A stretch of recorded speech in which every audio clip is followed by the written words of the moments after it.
What is up, everybody? Welcome to another edition of SacTown Movie Buffs. Once again, I'm Kier, and this is Jason, and we are back again. We're doing another one of our Christmas top Christmas countdown shows. If you caught the first show, it was our top 5 traditional Christmas films, and this will be our top 5 non-traditional Christmas films.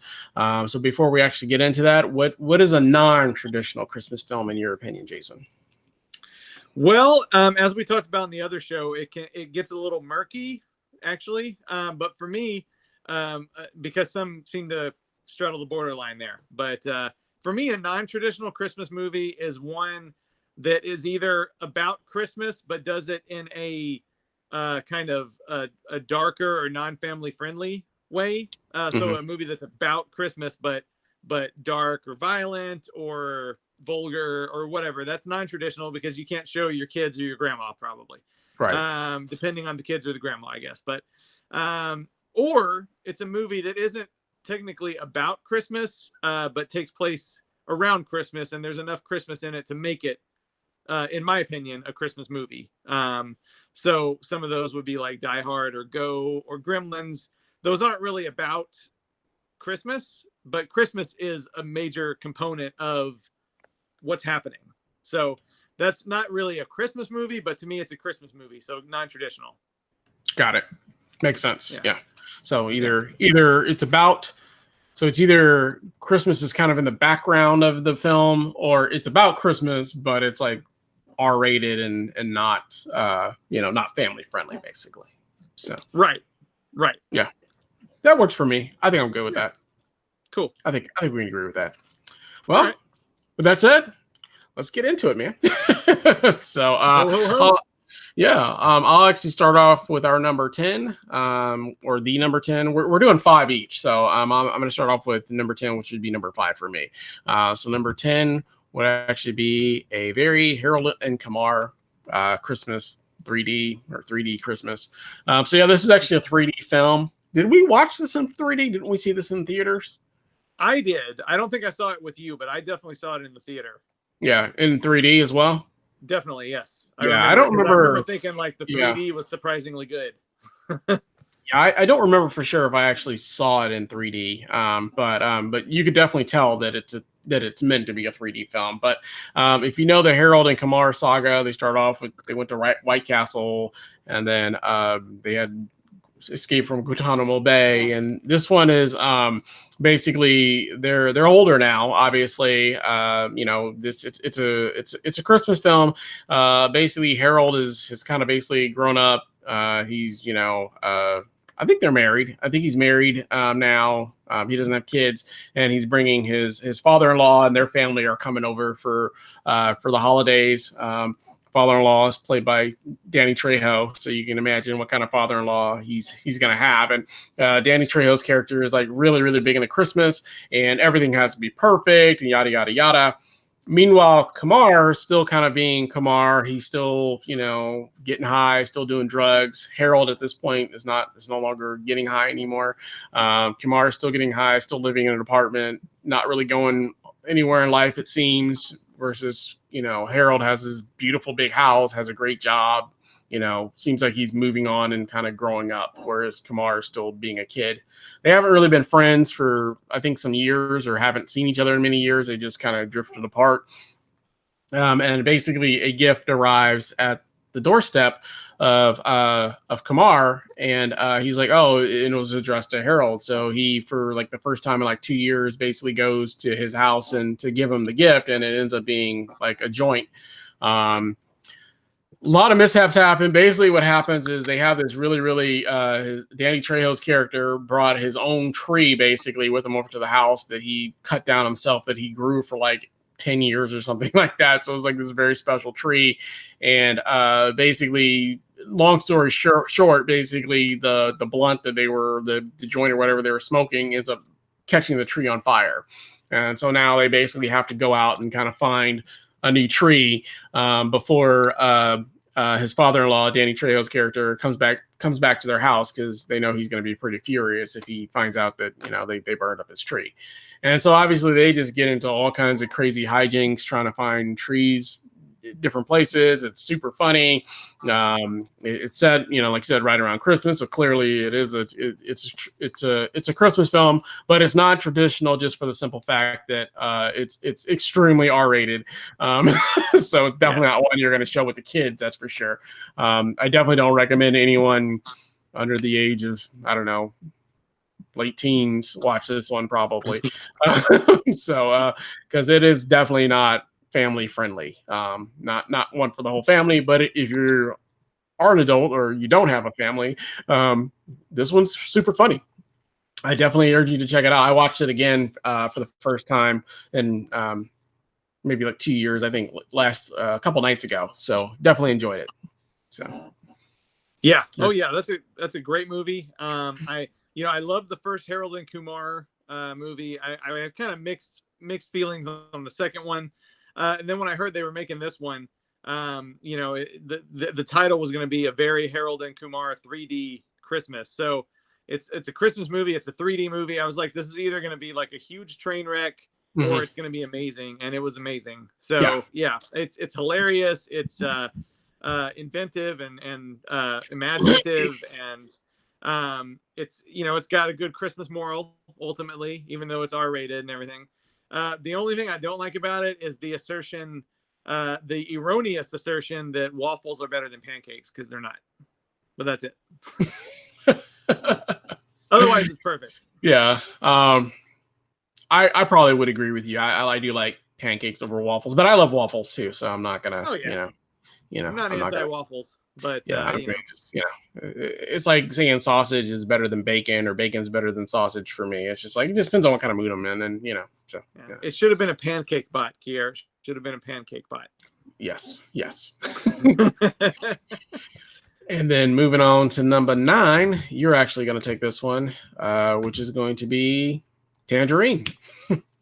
Tangerine is a great movie. It's one of my favorite movies of, I think 2015 is the year it came out. It made waves, or not really waves, but I mean, it made headlines because it was one of the first, or maybe the first movie to be nationally released that was shot, I think, entirely on an iPhone. But don't let that turn you away. It doesn't look cheap, or I mean, it looks like, if someone had not told me that, I wouldn't have guessed that it was shot on an iPhone. It looks really great, but it's, what's the name? Steven Soderbergh. He's pretty much shooting all of his films on iPhones these days. So these days, yeah.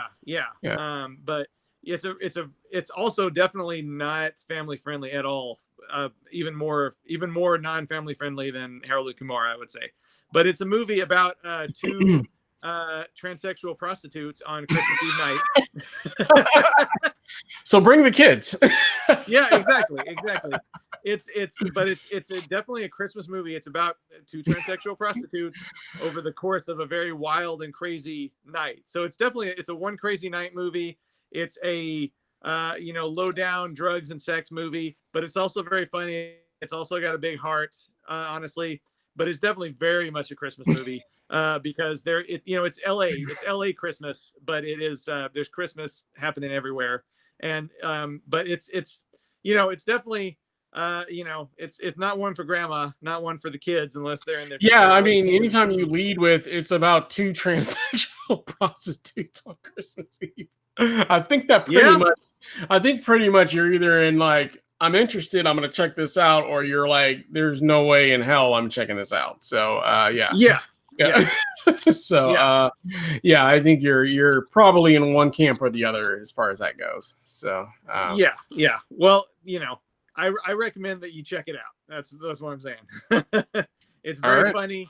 It's gritty. It's funny. It's unpredictable. It's just a great movie. And the director, Sean Baker, went on to make The Florida Project, which is another really good movie. Definitely, he's definitely going up the ladder, because that one got nominated for Oscars. It had Willem Dafoe in it, but it's also kind of a similar movie. It's definitely got a low budget, gritty feel to it, but it's just a great original movie. So yeah, Tangerine is definitely one of my favorite non-traditional Christmas movies. Cool. Yeah, I haven't seen it, so I can't comment too much on it, but the title definitely, I'm like, man, how much is this really about Christmas? But, it definitely sounds, a little crazy, a little out there. Let's put it that way. It is. A little It out is. there. But it is definitely a Christmas movie. Definitely. Cool. Well, who knows? Maybe if I don't know. Who knows? Yeah. So, Watch it tonight, Kier. Watch it tonight. It's not going to be watched tonight. I can tell you that immediately. That's for dang sure. Cool. Moving on to number 7. I'll actually take this one, which is The Long Kiss Goodnight. So that is my number 7. So Long Kiss Goodnight stars Gina Davis. Basically, it's kind of like a Born Identity kind of film, because she basically is somebody who has had an accident and has lost her memory, and slowly her memory starts coming back. And she, is basically slowly finding out that she used to be an assassin. So, and co-stars Samuel Jackson. He basically is trying to help her figure out some pieces. They find information about her past. So he's basically on the road with her, trying to get more clarity about, who she is and what she's all about. And as the more they uncover and the more they discover about them, the more they find out that, she probably wasn't a really nice person before. She's a real nice person now, now that she's lost her memory. She's, a mother and has a kid and has a boyfriend, is a school teacher. But, slowly realizing she's got a really dark past. And that's kind of what they're getting to. It's set around quick Christmas. The opening scene is basically a Christmas parade. That is actually how, it's a Christmas parade, and she's actually in the parade. And what happens is somebody is actually watching the Christmas parade on television from jail, and they recognize her, and they thought that she was dead. And so this person basically escapes out of prison to basically go finish the job that he didn't complete the first time. So, and that's basically where the story goes from there. And then the final is actually set on Christmas Eve as well. So, so it's definitely a Christmas film. Yeah. So. Yeah, I haven't seen that one in so long. I mean, it's written by Shane Black, who wrote Lethal Weapon and Die Hard and Kiss Kiss Bang Bang and all these other non-traditional Christmas movies. So he definitely is a Christmas fan. I hadn't seen this one in so long that I couldn't remember how much of it was Christmas. But yeah, I need to watch it again, because I remember when it came out, I remember like the reviews were really bad, but it was a really good movie. It's just a really fun movie. And I love it. It's one of my favorite movies just in general. So yeah, it's definitely one that I own. I just watched it again a few nights ago. It's definitely a really good action movie. But also has Christmas. It's about as much of a Christmas movie as Die Hard is, I would say, in that regard. Because they're both kind of set around Christmas. There's a lot of Christmas themes, but it's clearly an action film. So but yeah, definitely one that if you haven't checked out, definitely recommend The Long Kiss Goodnight. So, yeah, cool. I need to revisit it. Most certainly do, sir. Moving on to number 6. Yeah, 6, which will be you. You're up on this one. Actually, it is Krampus. Yeah.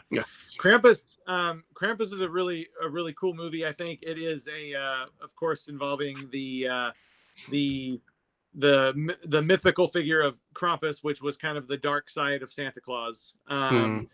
It involves a little kid who on Christmas Eve night, because he's mad at his family, rips up his letter to Santa and throws it outside, and that kind of beckons Krampus into the environment. And it's a really cool movie. To me, it really balances well the line between comedy and horror, in that it's really funny sometimes, and it is also like genuinely scary quite a bit. And it's got a really great cast. It's got Toni Collette in it. Adam, oh man, what's his name? I don't have the IMDb profile pulled up in front of me right now, unfortunately, but it's got a really good cast of really talented character actors. And yeah, it's just got a real Joe Dante feel to it. Who directed Gremlins and The Howling and Matinee and Piranha and all these really cool movies that straddle the line between comedy and horror really well. And it's also got a really cool look to it visually, which I like. It's got really cool character design, really cool cinematography, creature design. It's got like an animated interlude, kind of like Kill Bill, just like an animated interlude that's a flashback. that I think is really cool. So I think it's just a really clever, creative movie, and it's also directed by the guy who directed Trick or Treat. Trick or treat. Yeah. So this guy obviously has a good feel for holiday horror, I guess. Right. But yeah, it's a movie that I liked a lot the first time I watched it, and I like it a little bit more every time I watch it. Now it's one of my favorite holiday movies for sure. Cool. But yeah, a little on the darker side. I think it's PG-13 actually, so I guess you could say it's as much family friendly as National Lampoon's Christmas Vacation, which is PG-13. Right. But it's definitely on the darker side, on the scarier side, and definitely not for anybody who's looking for just warm fuzzies in their Christmas movies. So that's why it's on my non-traditional list. Cool. Yeah, I either haven't seen this all the way through or I just don't remember it. So it's one of those ones that I probably would need to revisit to really be able to talk about, because I don't remember anything about it other than a few scenes here and there. So I must have seen bits and pieces of it at some point, but so either it didn't stick with me or I didn't see it all. So okay, Kier. So double feature tonight: Krampus, Tangerine. It's your assignment. Definitely not happening tonight, but I would watch Krampus over Tangerine just personally. So, oh man, you would like Tangerine. Yeah, well, we'll see. So we'll see. Cool. Moving on. Number 5. You already kind of alluded to this one. So number 5 is actually going to be Gremlins. So I'll take this one on. So everybody knows the story of Gremlins. Obviously, Gizmo is a toy, basically a gift, a Mogwai that's given to Billy as like a Christmas gift from his father. But he always has these sets of rules. You can't feed him after midnight. You can't get him wet. You don't get him away from bright lights or sunlight, kind of stuff. And of course, they end up breaking a few of those rules. With the water. And, obviously it makes more gremlins or more mogwais or whatever. And then they feed after midnight and they turn into gremlins. These like creatures that go out and cause mayhem and kill people. So Gremlins is just a really, really good movie. It's a great horror movie. Obviously it was a Christmas gift. So it's set right around, or like an early Christmas gift. So it's set right around the holidays and Christmas and that sort of stuff. There's a lot of Christmas music that's playing in the background and a lot of the scenes as well. It's just as much a Christmas movie, like I said, as like Die Hard or some of the other ones that we mentioned on the countdown. Everybody loves Gremlins. I love Gremlins. It's one of my favorite films of all time. One of my favorite 80s movies. It's just a really, really cool film. So. Yeah, it's. I have a huge attachment to Gremlins because it's one of the first movies that I saw in a theater that I was scared to go to, because it came out when I was, I think, 6. I was 6 years old, and I remember hearing the radio ads and wanting to see it, but being terrified of it at the same time. So when my mom took me to see it, I made her sit in the very back row next to the door so that I could run out of the theater if I got too scared. But I didn't. What a wimp. I loved it. And she says, my mom says this, I don't know if it's true, but she says like that she took me back like to see it 10 times. Wow. Maybe she was just being exaggerating, but I know we went to see it a lot because I loved it. But yeah, it's a great movie. It's funny. It's scary. It is very Christmassy. It is very Christmassy. Yeah. It does play an important part in the movie, and I still can't believe. Actually, I think this is one of the movies that necessitated the PG-13 rating, because it's PG and it's really not PG. I mean, It's pretty violent. It's dark. I still can't believe they got that monologue that Phoebe Cates has in there about the Santa Claus story, about her dad getting stuck in the chimney and breaking his neck and decomposing. Yeah, that's like I watch that every time, and I'm like, I cannot believe. Yeah. That, because I mean, I think it's a great scene. It's a really great scene, but you wouldn't know if it was taken out. All it is kind of a character development for her. You wouldn't realize if it got taken out, but so I can't believe that they left that in there. I'm glad they did, because it's. But there's all kind. I mean, they're drinking, they're smoking. There's a flasher in there. I mean, there's all kinds of stuff that's really, really questionable in terms of it being, PG, that's for sure. But, back in the 80s, I mean, PG, you could get away with that all day long. It was like, as long as it didn't pretty much have, sex for the most part, you could probably get away with it. You know what I mean? So Yeah, when it came out, there was nothing between PG and R. That's the thing. Like yeah. So yeah. it wasn't an R.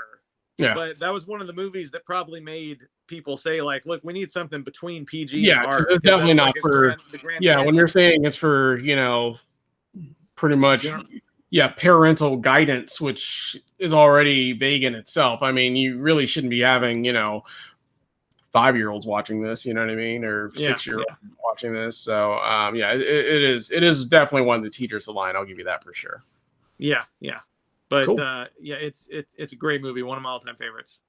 Cool. Yeah. All right. Number 5. Yeah, 4. So number 4, I will actually take this one as well. In just a second, whenever it comes in, there it is. Number 4, we just watched recently, which is Fat Man. So it's kind of a new one. I threw it in my countdown because I just loved it. I thought it was so much fun. So I'm not going to go through the full spiel because we put it on one of our last shows just a couple weeks ago. Basically stars Mel Gibson as Santa, and basically Walton Goggins is the bad guy that's basically been hired by this bad kid basically in order to go kill Santa. So clearly it's a Christmas film, but it's definitely non-traditional because it is very, very violent and has very, very bad language. They're definitely dropping F-bombs left and right in this film for sure. And there's a lot of carnage, not so much through the whole film, but towards the end there is a lot of carnage for sure. So it's a very violent, bloody film, but it's super funny as well. Definitely R-rated, definitely not for young kids. No, I wouldn't say, I don't know how young. I mean, I would say maybe like early teenagers could probably still watch this because there's not a lot of like sex. It's just mostly violence and language pretty much. So yeah, only violence.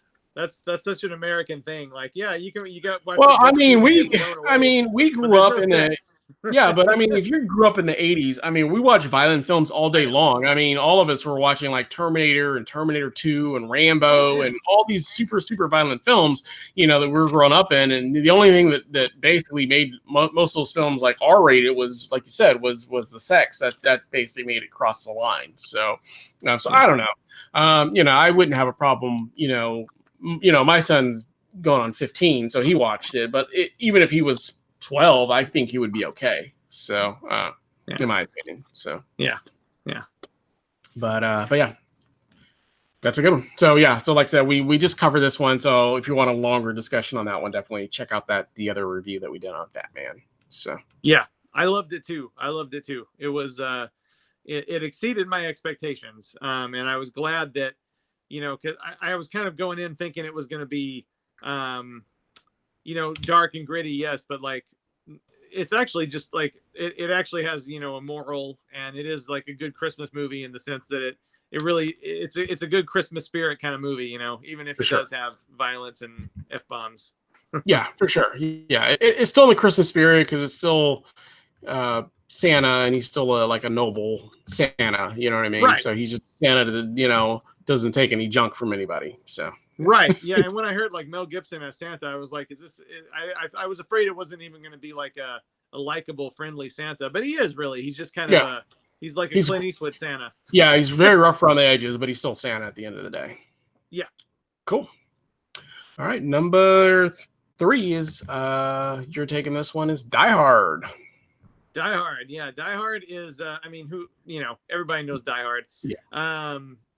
Bruce Willis, John McClane, terrorist in the skyscraper. He's up against them. Everybody's seen Die Hard. Yeah. It's become kind of a touchstone debate for people. Is it or isn't it a Christmas movie? Right. But I mean, like, to me, it's a no-brainer. I mean, it may not be a Christmas story, but it's definitely a Christmas movie. I mean, it takes place during a Christmas party. There's Christmas decorations all over the place. There's Christmas music. It starts with Christmas in Hollis by Run DMC. There's a Christmas song in the end credits too. I can't remember which one it is, but it's now I have a machine gun, ho ho ho, with the Santa hat on it. There's Christmas all over this movie. And it's fun to watch at Christmas, because this is one that I watch maybe not every year because it's really long for one thing. But it's one of those movies that's like, it may be 2.5 hours, but it goes like that. It doesn't feel like it. But Yeah. still, it can be harder to fit into the schedule sometimes. But Yeah. it's one that I watch at least every couple of years for sure. But yeah, to me, it's a no-brainer. It's a Christmas movie for sure. Yeah. Yeah, I think it's a Christmas movie, and I put it in my top 5. I will admit that of all the movies on our countdown, this one's probably the least Christmassy of all those films, though. So, but it is a Christmas movie, though. So at the end of the day, so It is, even though Bruce Willis has come out and say that it's not a Christmas movie. So, but yeah, well, I bet Shane Black would disagree with him, and he wrote it. So yeah. But they also say that the Nice Guys is a Christmas film, and that one really had no Christmas in it, basically to like the very end. You know what I mean? So I don't know. So it's hard to say. Yeah. So, yeah. So, but it's a Christmas film. I'll go with that for sure. So yeah. Cool. All right, we're already on number 2. Yeah. This is actually going to be yours, which will be Christmas Evil. Okay, Christmas Evil is a fascinating movie. I recommend seeking it out. Based on the artwork, you would probably assume this is a movie kind of like Silent Night, Deadly Night. I'm sorry, we're on number 3. My apologies. Oh, okay, yeah. Christmas Evil though, still, right? Yeah, still Christmas Evil. So I just forgot about one ahead of this one. So yeah. Okay. This is a fascinating movie. You can, by the artwork there, you might assume that it's kind of like a Silent Night, Deadly Night kind of Santa slasher movie, and it's really not. That's how they were trying to sell it for sure. And that, you get artwork like that when they're trying to sell it for that, but it's a much more interesting movie than that.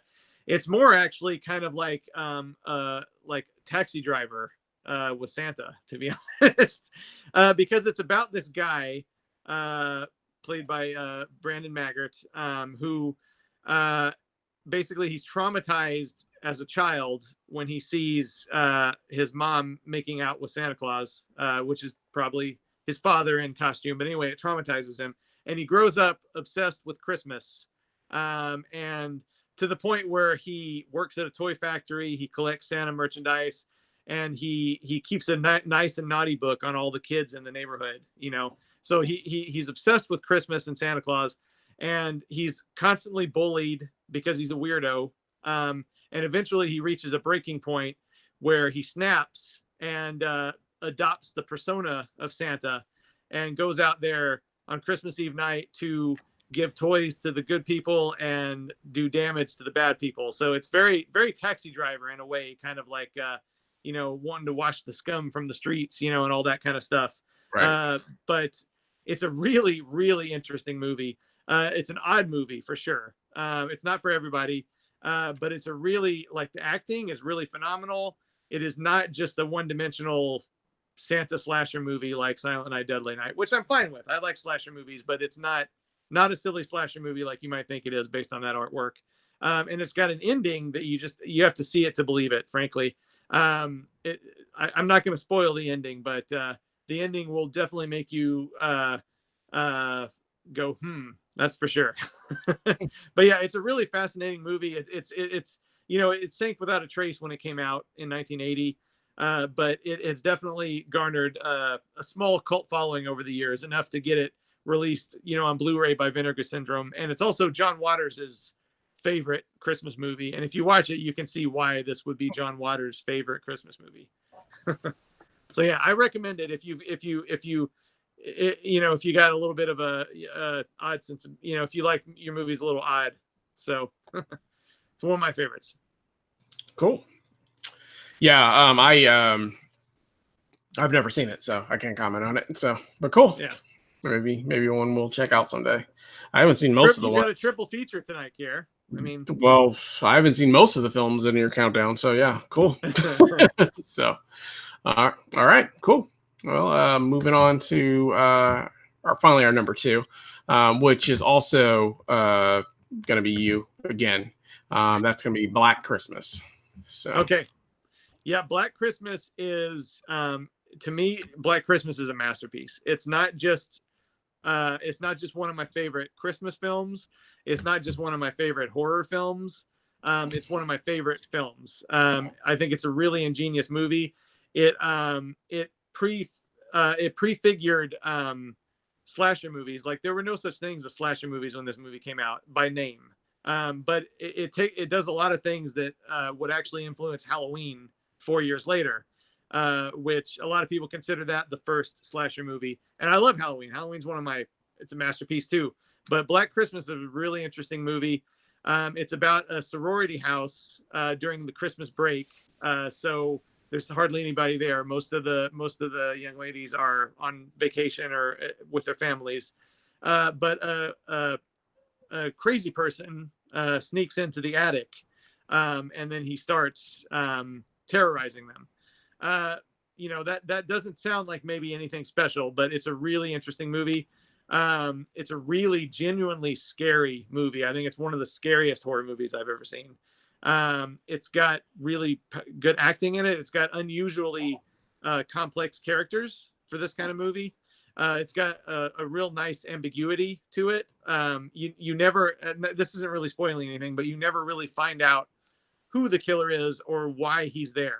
And there's all these weird details that don't make sense on purpose. And that's to kind of give you this atmosphere of like unease, and you don't really know what's happening, just like the characters don't. It's shot really well. The music is great. And an interesting thing about it is actually directed by Bob Clark, who, a decade or so later made A Christmas Story. So in my opinion, Bob Clark made the greatest Christmas movie, traditional Christmas movie, and the greatest non-traditional Christmas movie, in my opinion. But yeah, it's a fantastic movie. It's been remade twice. It was remade in 2006, which is a completely different style movie, where the 74 version is pretty artistic and restrained. The 2006 version is just all out there, crazy gore, violence, campiness. I didn't like it back then, but I enjoy it now. And then it was also remade last year, which is not a very good version. So if you didn't like the Black Christmas that came out last year, don't hold that against the original. Definitely still seek out the original. So yeah, it's one of my favorite movies, Black Christmas. Cool. Haven't seen it, so can't comment on it. I don't know that I'll watch it and think it's the number one non-traditional Christmas film, but you never know. Hey, you got a quadruple feature tonight, Kiara. You better get going. Yeah, I'll definitely get going on that for sure. I got to work in the morning, but I'll definitely get going on that. What's more important? Right, exactly. Cool. Well, who knows? Maybe I'll check it out someday, but not tonight for sure.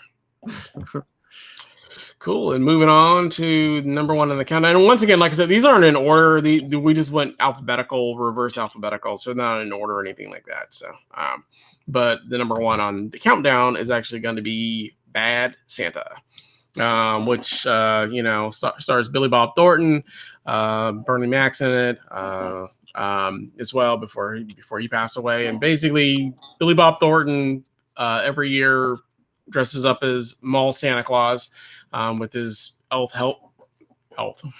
helper. And he dresses up, and every year they rob malls. So basically that's kind of what they do. They go in, they dress up as Santa Claus in some city, and then they, at some point get access, security codes, whatever case may be, and one day just rob them of all the merchandise money, whatever case may be. And they basically kind of like live off that money for, for the next year, and then they do the same thing over again. This year is a little different because he's kind of he's having some issues, and he ends up sort of befriending this boy, this kind of loner boy that's being bullied and picked on. He finds out that the boy basically lives at home with like his old senile grandmother, and his parents are not really in the picture. And he basically, takes upon himself to kind of move into the house or whatever. So it's really funny. It's really, really wacky. It's definitely an R-rated holiday film, I mean, any film called Bad Santa, you can pretty much best believe it's definitely kind of in the same vein of like, Fat Man, kind of, you know what I mean? Only in this one, the Santa is not a good person. There really isn't any too many people that are really noble in this film, to be honest with you. So, other than the little kid, you know what I mean? Most of them are pretty bad people for the most part. So, but I don't know. I just love it. I think it's a great film. Obviously, there was a sequel, Batter Santa. I like that one too, but it's not as good as this one. So, but yeah, that's the number one on the countdown is Bad Santa. Yeah, I love Bad Santa. It's one of those when it came out, I can't remember what year it came out. I think it was 2003, 5, somewhere around there. I don't know. But when I first saw it in the theater, I didn't care for it all that much. And it's one of those times where like I watch it now and I wonder what was wrong with me that first time I watched it, because it's so funny and it's so well acted and it's so clever and it's a good caper. It's a good heist movie. It's a good holiday movie. It's a good comedy. It's got, he's definitely not noble, but he does kind of have a little bit of a change of heart, and it's so reluctant that that's one of the funniest things about it is, he can't help himself, but he's trying to do the right thing sometimes. Yeah. He's still a bad person even by the end, though. It's not like it's not like It's a Wonderful Life or Scrooged or something where he like gets some sort of clarity at the end, and now he's like this good person. He's still going to be a bad person for sure, and he's still gonna probably look for get rich quick schemes and rob people or whatever case may be if he gets an opportunity, for sure. So for sure, yeah. But I don't know what was wrong with me when I first saw it, but it's become one of my favorites. That I try to, again, I don't watch it every year probably, but every 2 or 3 probably. And Bernie Mac is great in it. John Ritter.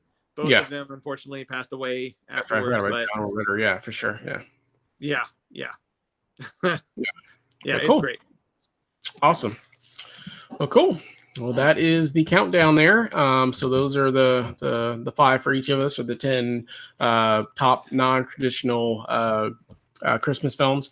Let us know your thoughts in the comments. Have you seen all these ones, or there are other ones that we didn't include that you thought maybe should have been included or mentioned? And there's tons of non-traditional films. You could go all day. I mean, there's, doing the list. I mean, you submitted like 10 on your own, you know what I mean? So, I mean, literally you could go all day with non-traditional Christmas films, but these were just the 10 that we chose for this countdown.